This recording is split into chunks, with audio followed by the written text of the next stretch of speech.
On the 13th of May 2009, Marcus Persson, better known as Notch, released a video of a test version of a project he called Cave Game. This is the first known version of a game that would eventually be called Minecraft. It was simple, only consisting of cobblestone and grass, and was barely able to be called a game, as you couldn't break or place blocks, merely walk around. Later the same day, the ability to break and place blocks would be added in the earliest known version of the game available to anyone who wasn't Notch. 4 days later, he released version 0.0.9a for testing on the TigSource forums. Minecraft today is the second highest sold video game in history, only behind Tetris, which was released 25 years beforehand. It features a variety of game mechanics and an infinitely generated world. How do you get from a game so basic it barely qualifies as a game to the second highest sold game in history? Well, allow me to tell you a story. The story of Minecraft actually begins with a game called Infiniminer. Infiniminer is a team-based resource collection game. It also has a building aspect to it.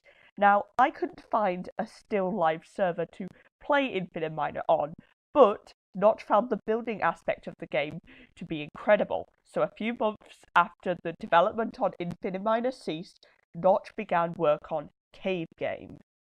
Right from the beginning, early screenshots tell us that people understood this game. These builds may be primitive, but they show how this game connects with people even at the extremely limited state it was in. Over the next 2 years, Minecraft as we know it formed. Survival mode was added.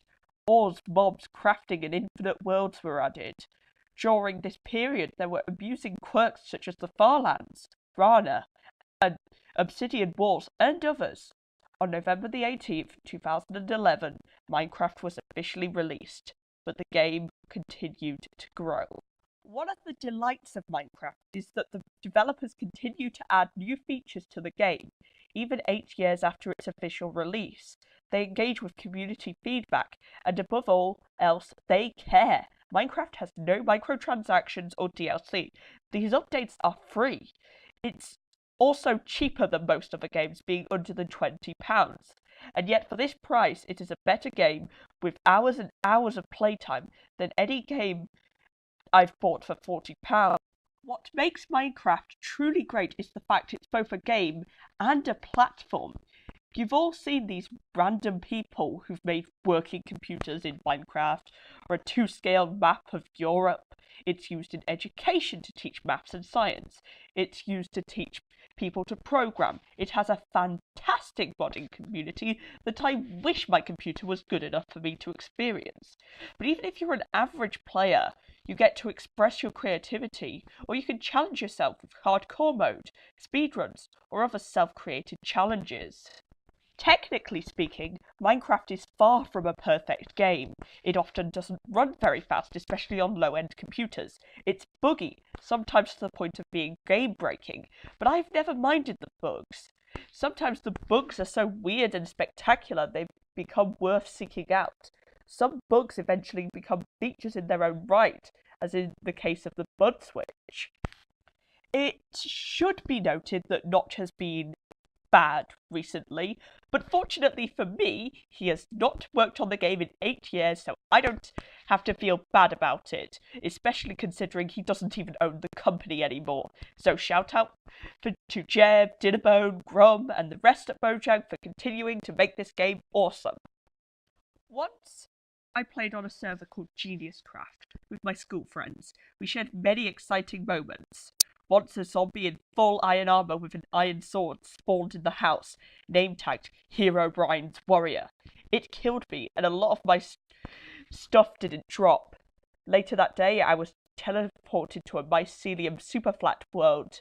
I was in a square, fenced-off area, lit by redstone torches. In front of me was a small wooden structure.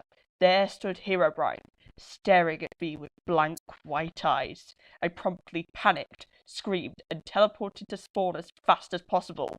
In hindsight, I wish I'd have stayed, but it was the most memorable experience I'd ever had on this game. Genius Craft is gone, but my memories remain. Once, I was involved in the creation of a server. I logged on one day to find out that the whole server had been covered in lava. Then, for no apparent reason, I was banned. The first time I played Minecraft, it was on the demo, and it was at school, and a creeper met me just outside my base, and I screamed so loud I'm surprised no one in the room made fun of me. I have my own rituals on my worlds. I never destroy a spawner unless it's cave spider or a silverfish spawner. On my creative worlds, I always make a Herobrine shrine. I make my first base by digging into the side of the world. This is how I may play Minecraft. How do you? There is so much more I could say about this game, its history, its impact, but for now, I'm going to leave you. Feel free to talk about your experience with Minecraft in the comments below. Like, subscribe, and give me money on the Patreon.